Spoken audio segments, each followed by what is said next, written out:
Welcome to the Job Carr Cabin Museum. I'm Miss Karen and I'm here to tell you a little bit about life back in the middle 1800s here in the Pacific Northwest.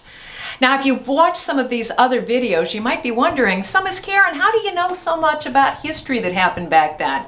Well, I'm no expert, but I do love going back to the experts, and those are the people who lived back then. And we're fortunate to have a lot of letters and journals that people wrote over 150 years ago, and we can read and find out what their lives were like. We know that Job Carr, he's the one who shouted out, "Eureka, Eureka," which means I found it, when he saw the perfect spot to build his cabin because he wrote about it in his journal. Let me show you how he might have written.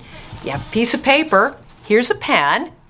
Older ones might have been made out of a bird's quill, but this one's made out of metal because they figured out they can last longer.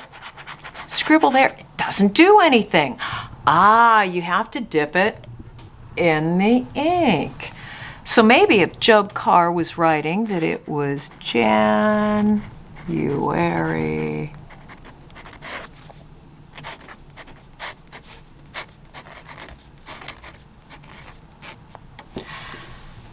What might he have written about?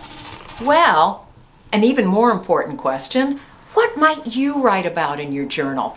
Historians love finding out what life was like in the past, so 150 years from now, what are people going to know about your life? I challenge you, start keeping journals. Now you might say, oh, Miss Karen, it's better to type it on the computer, but technology changes.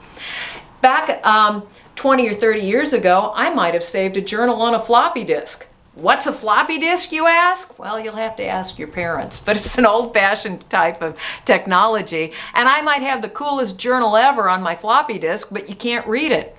So this, paper and pen or pencils are the best way to keep journals because that technology is not going to change.